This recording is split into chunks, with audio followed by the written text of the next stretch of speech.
Salam à tous, très heureuse d'être avec vous pour partager ensemble des moments de cinéma exceptionnels. Vous l'avez compris, aujourd'hui on est là pour parler de la sortie officielle de la série Impasse.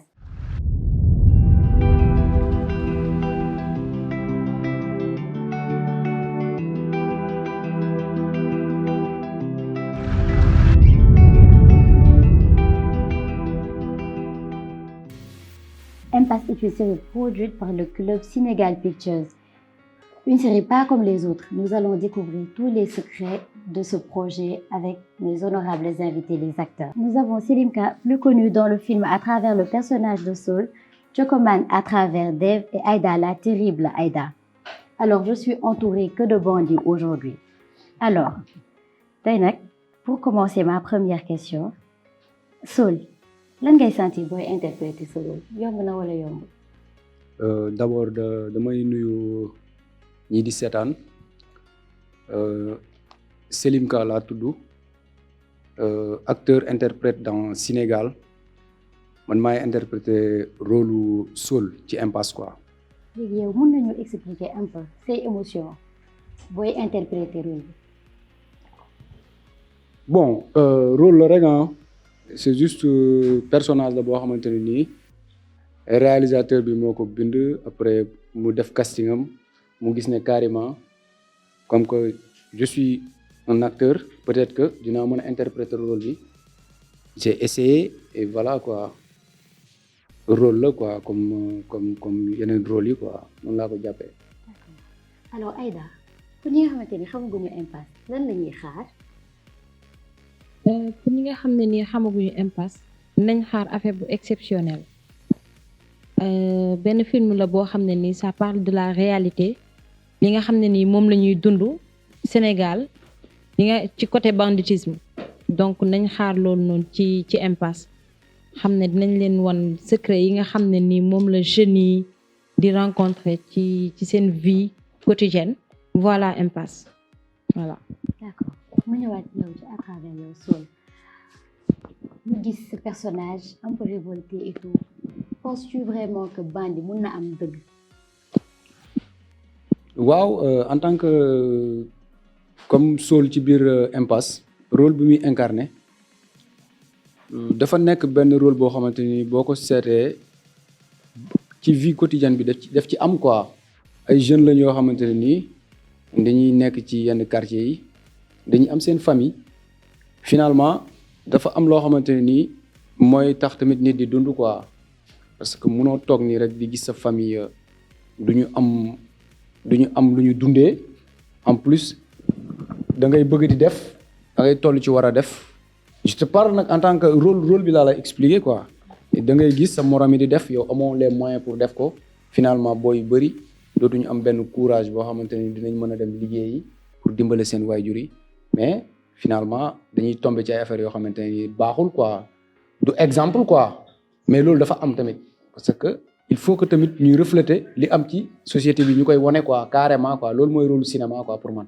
rôle la boo xamante ne nii am na gis nañ ko parce que ñun ci banlieue yi la ñu yaroo fi la ñu dëkk xam nañ li fi xew voilà quoi looloo tax tamit rôle boobu noonu mun nga ko seetaan du exemple mais lu am la quoi moo tax ñu koy interpréter di ko wone que ne lii am na lu positif am na lu négatif mais ci biir booy yu bëri duñu ay bandi mais finalement affaire boobu moo leen di attiré ba ñu dugg ci naka sudul noonu quoi loolu la quoi pour man noonu laa gisee rôle bi quoi. ok donc yow su ma la déggee dafa mel ni société bi daf ciy jouer rôle bu am important que moom mooy définir nit ki li nga war a doon quoi. waaw xam nga société dafa nekk loo xamante ne nii à travers société bi loolu li ngay gis. li dundaloon nit ñi souvent da ngay gis ñoo xamante ne dañuy ñëw am benn éducation boo xamante ne ni chance la quoi mën naa ne chance la quoi parce que pays yu mel ne Sénégal tamit c'est des pays pauvres quoi te ñëppay bokk daje doomu ko am ki ak ko amul ki yëpp ñooy bokk fréquenter quoi souvent day am benn influence bu nekk ci biir comprendre nga léegi loolu mooy waral yenn boy yi di tomber ci ay affaires yoo xamante ne nii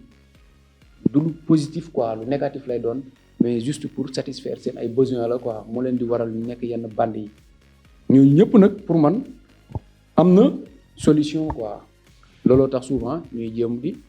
di wone yenn vie réelle yi quoi di dugg ci lu réel quoi affaire la yoo xamante ni boo ko gëstoo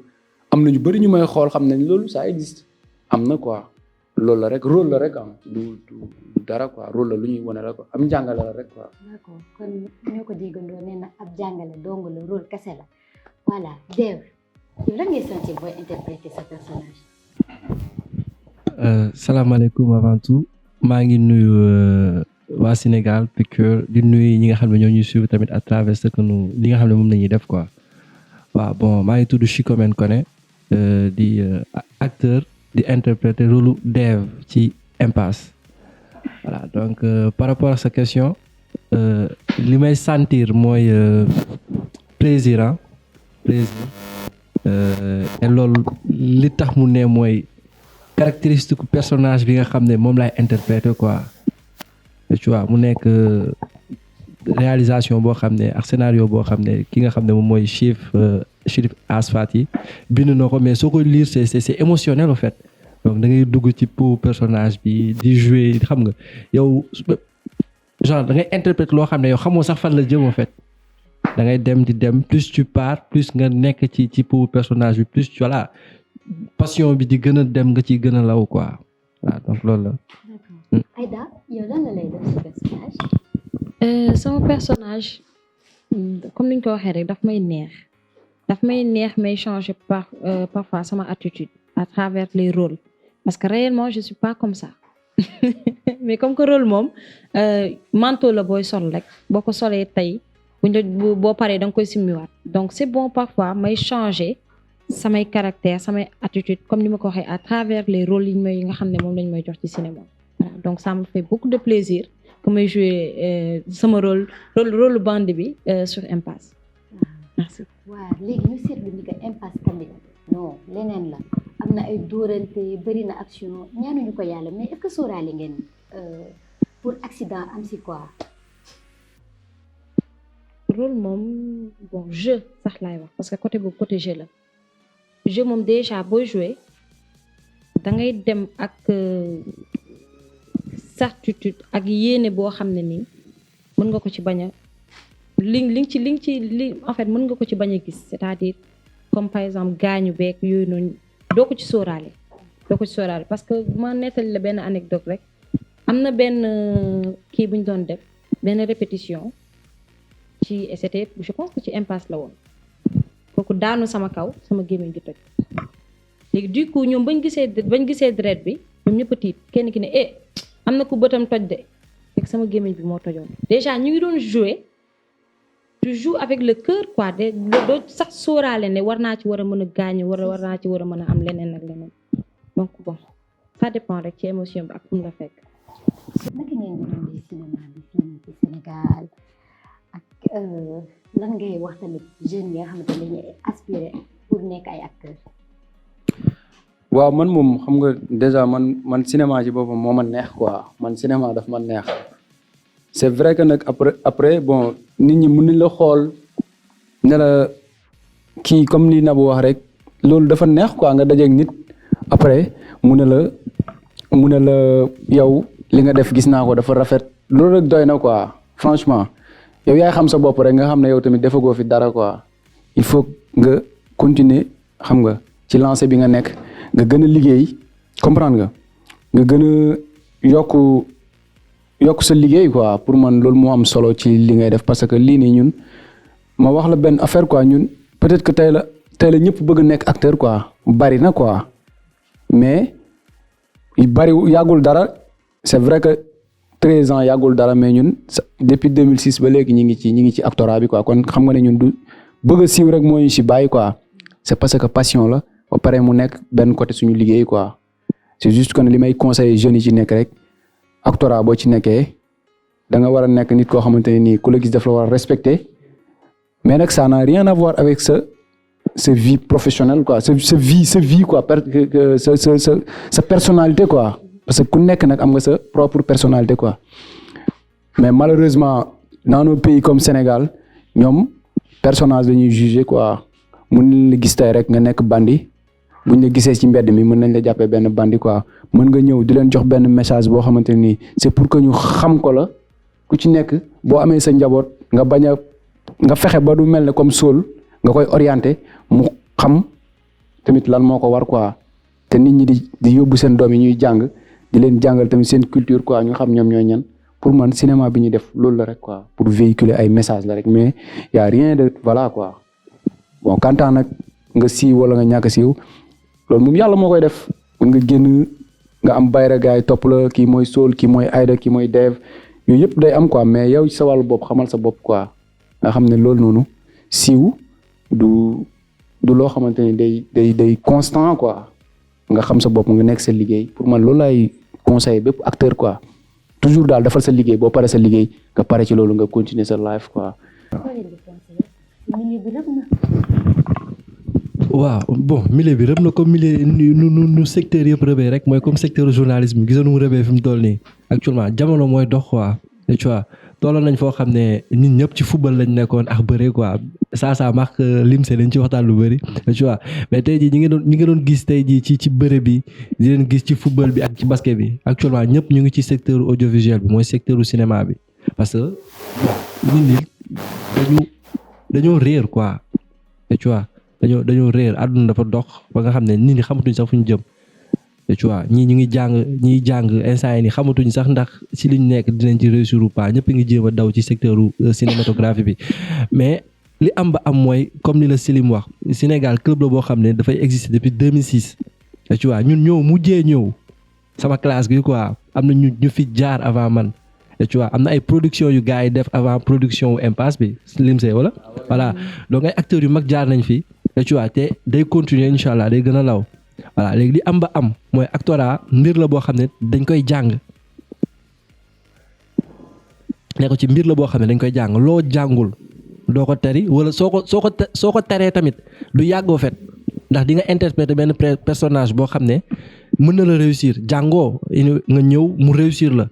ñu dénk la beneen personnage soo deful nag personnage bi nga njëkkoon interpréter moom nga nar a yóbbu ci beneen projet boobu noonu léegi nag li lay permettre tey jii loolu mën a bañ a am mooy nga jàng quoi yàlla ba nga jàng gëstu te jàng bi du jeex da ngay jàng di jàng ba xëy na peut-être nga atteindre say objectif quoi voilà léegi nag ñi si bëgg dugg képp ku ci bëgg dugg na ñëw dugg mais nañu nit ñi xam ne tamit du métier bu yomb parce que am na jàng am na liggéey bi nga war a liggéey ci sa bopp personnellement quoi waaw donc sama xalaat bu gàtt loolu et puis bon le secteur est ouvert. jigéen ñun fii mooy loolu pour nga am yenn liggéey yi wala pour nga ñëw rek fii y a des propositions indécentes am na ay nit yu baax am na ay nit yu bon est-ce que yow mos nga dund genre difficulté yooyu noonu avant ngay intégrer le milieu. Heureusement mosuma dund difficulté yooyu noonu parce que j'ai commencé par le théâtre sur scène après boofu lañ ma recommandé Chérif ma dugg et depuis lors maa ngi Sénégal musuma dund yenn difficulté yooyu noonu ci cinéma heureusement pour moi. bon man nag xam nga lépp looy liggéey mënoo ci ñàkk dund lu metti quoi mais sama dund lu metti mën naa ne lu baax la quoi parce que man ak ñi ma débuté ndool Sénégal ñun lépp lu metti biir Sénégal lañ ko dund mën naa ne expérience la ñu dund quoi lañu am parce que yàgg nañu parce que boo xoolee 2006 ba presque 2000 lan lañ nekk 2021 ba léegi ñi ngi ci liggéey bi quoi en fait expérience laay wax quoi pour man expérience bi ñu def quoi am na lu metti nag parce que début boo gis day metti quoi et puis loolu c'est normal parce que bi ñuy dalee def cinéma yàgg na parce que 2006 koo ne woon acteur la dalay xoolaat ba nga doon ñëw sa koñ sax nga leen damay jouer film ñu xoolaat la quoi 2006 je faisais 4e je pense waaw da nga leen wax damay def cinéma sax ñu xoolaat la quoi parce que pour ñoom sénégalais warul mën a def cinéma quoi warul nekk acteur quoi période boobu noonu quoi ay comédien rek lañ doon wax quoi comprendre mais boo nee acteur la dañ lay xoolaat quoi alors que de nos jours tey da ngay gis ku lancer benn casting ay plus de 1000 personnes dañuy postuler wu quoi pour nekk acteur quoi kon ça veut dire que man yàgg nañ ci yoon bi di ñëw quoi soo gisee lii tey benn côté nice am na ñoo xamante ne nii c'est bien mais am na ñoo xamante ni ay mëriirandoo lañ quoi mais ñëpp mun nañ def tamit actorat quoi tout le monde mun na ko def mais li may conseillé ku nekk rek boo si ñëwee damay dellusiwaat ci comme ni ñuy nax pour dugal leen ci muy jigéen ñi suñu sœurs yi lépp looy def da nga am fulla am fayda quoi. Quelle est la meilleure série à travers le monde? Le monde. ñu génn tuuti suñu frontière. Ok. waaw question boobu moom yéeme na de. La meilleure série. Sérieusement, je ne pourrais répondre nag quoi par rapport ak loolu. Mais bëgg naa dellu si question bi nga posé Aïda léegi quoi c'est par rapport aux séries sénégalaises man amu problème ak kenn ñun amuñu problème ak kenn tout ce qu'on veut c'est que tey jii suñu production yi nga xam ne on arrive à faire ça au Sénégal qu'on puisse le voir au niveau international quoi si je parle international waxuma Europe mooy Afrique déjà que déjà ñu mën a captiver public africain bi pour mën a après mën a génn frontière boobu sax dem feneen quoi mais je me dis qu'on a un petit problème bi mooy on est tous dans le bling bling production yi ils sont plutôt dañoo tourner vers le bling bling luxe oto bu rafet kër gu rafet peinture bu rafet et dialogue yi tamit quoi xel du doy quoi man la may wax li nga xam ne moom laa xam sama xalaat bu gàttoo fet dialogue yi tamit tout le temps ay dialogue la yoo xam ne nit ñi da ngay gis dañuy toog et tu vois on a un problème de contenu wala lim see dañoo am problème de contenu quoi xam nga nit ñi war nañ mën a proposer autre chose ba pare ñi nga xam ne tamit ñoom ñooy diffuseurs yi mooy télé yi xam nga ñoom ñooy diffuser tamit nañuy jël tuuti ñi nga xam ne ñeneen ñi ñu ngi koy produire pas on doit pas seulement se limiter au bling bling luxe à un moment donné ñi nga xam ne dañuy seetaan téléspectateurs yi dañuy dem ba dañuy sonn en fait da ngay dem ba da ngay sonn quoi man damay seetaan yéen nii mais seetaan yi may seetaan c'est pour am aperçu en fait xam lu nit ñi di proposer mais voilà il nous propose toujours la même chose quoi wala nit génnee contenu am nga jéem a copier ci moom li muy def et tu vois xaw a modifier affaire bi ñun on est tous dans le secteur ku lu fi nit def xam nañ lu waay def quoi xam nga dañuy def plagiat ñëw xaw ko changer et tu vois foo ne ñoom ñoo gën a muus nit ñi gënuñu muus nit ñi de ñun ak ñoom ñoo nekk ci affaire bi en fait donc nañu nit ñi di jéem a proposer contenu boo xam ne tey jii ñëpp dañ koy mën a seetaan jugement yi nekk ay jugement yu positif mais pas seulement se limiter au bling bling luxe jantal xam nga xees ñuul amul importance li ëpp important mooy jeu d'acteur ak contenu. ñi di xaar impact lan moo leen di xaar quoi. leen di xaar suspense bu bëree bëri ku ci seetaan 1 di nga seetaan 2 par force ku seetaan 2 di nga seetaan 3 par force te noonu lay continuer am na ñoo xam ne ñu ngi def ay production yoo xam ne ni ñu ngi koy seetaan suñu seetaanee benn dootuñu leen seetaan. ñu wax ne impact dafa xaw a différent ak yeneen série lan moo wutale impact ak li fi nekkoon. bon loolu mën naa si wax li ma xam quoi bon suñuy wax souvent impasse dafa xaw a différent ak yeneen série yi c'est pas parce que impasse moo gën série yëpp quoi mais pour man dafa am loo xamante ni foog ñu bàyyi tamit liñ naan loolu féeg laa koy jàppee quoi sénégalais mënuñu concentré wu ci affaire yoo xamante ni comme Dev ni mu ko doon waxee tout à l'heure quoi que fii tout est rose quoi alors que c'est pas ça pour man ni ñuy def réalisation yi ni muy demee fii ñëpp am xol ñëpp ay bëgg quoi mais Sénégal ku gis nu muy demee xam ne du noonu la demee quoi il faut que gars yi tamit di wax réalité yi xam nga pour man série boo gis mu avancé d'abord scénario bi dafa war a baax et puis dafa war a refléter dëkk bi réalisateur bi nekk réalité yi fi am ñu koy wax mais faut pas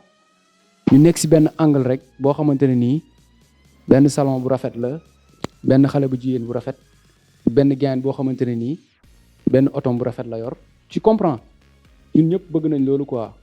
mais pour man loolu dafa commencer monotone ci suñu série yi quoi alors que y a des choses yoo xam ñoo gën a fécond yoo xamante ne nii war nañ ko mën a refléter par rapport ak seen série yi ñuy def loolu mooy jàngal nit quoi fii am na lu bari loo xamante ne nii même boo fanaanee benn koñ 5 jours bu fekkente ne réalisateur bu taxaw war nga fa mën a am ay idées yoo xamante ne nii société bi soxla nañ ko. et puis loolu mooy valoriser ñun suñu cinéma parce que culture dafa nekk loo xamante ni moom mooy tax dëkk boo gis ñu xam ko c'est parce que culture am moo tax ñu xam ko quoi te fii y a des choses yoo xamante ni il est temps que ñu wax ko quoi léegi nag nit ñi xam nañ dañuy jàng xam nga dañuy dañuy lire journaux yi chaque jour dañuy gis liy xew mais y a beaucoup de choses à dire ah. mais de façon boo xamante ni rappeur bi mun na waxee nii mbalaxmaan bi waxee nii scénariste bi tamit mën na bind quoi loo xamante ne nii dina mën a frapper quoi parce que culture boobu noonu ci la ñuy mën a gisee lu positif ak lu négatif te boo doful nag booy seetaan télé da ngay tànn lu baax li nga xamante ne nii li arrangé wu la nga bàyyi ko quoi loolu la rek ah il faut que gars yi tamit liggéey ci loolu noonu quoi parce que loolu mooy mën a tax tey suñu cinéma partout dans le monde gars yi mën ko suivre quoi c'est pas parce que on est influencé par sunu solin parce que ñun ñëpp ku ñu gis te yaakaar naa américain rek c'est parce que fi lañ ko fekk quoi mais li nekk suñu bopp yi ñun duñu américain fii y a des réalités yoo xamante ni war nañ ko mën a exporter quoi pour man loolu moo am solo quoi gars yi nañuy bàyyi xel ci yooyu quoi. damay rejoindre juste lan la Sol wax impasse pas comme les autres lan moo tax impasse pas comme les autres impasse les autres dañuy wane une vie qui n'est pas réelle au Sénégal bon et c'est réel d'une part mais la majeure partie des Sénégalais amuñ liy refléter ci film ci série sénégalais yi donc impasse boo seetloo dafa dugg ci côté banlieue bi li nga xam ne banlieusards yi moom la ñuy dund je dirais pas banditisme bi fa am mais maanaam tegante dil bi fa am jaay prek bi fa am loolu la impasse reflété te loolu boo seetloo léegi réalisateur dañuy fàtte loolu tout le temps dañuy dem vers le luxe alors que même bu fekkee ne luxe am na d'autre part ce qui est contraire donc raison pour laquelle je dis que impasse c'est pas comme les autres séries sénégalaises. waaw je remercie vraiment ñi nga xam ne ñoo nekk Sénégal parce que ñëw naa gars yi m'ont accueilli m'ont très très bien accueilli nag très sérieusement quoi ma am relation yu positive ak ñi fi nekk ñëpp ñi nekk ci plateau bi ak ñi nekkul ci plateau bi je les remercie du fond du cœur sérieusement voilà je suis très très reconnaissant Chérif Asfati tamit merci pour rôle bi nga xam ne dénk la ma ko muy personnage Dev di remercier ñi nga xam ne nous reconnaîtrons à travers aussi Sénégal Pictures à travers l'écran ak ñi nga xam ne ñu ngi ñuy seetaan ñi commenter ñu ngi lire commentaires yëpp man xam naa ne ak ñi fi nekk yëpp on lit tous vos commentaires et puis vraiment merci quoi pour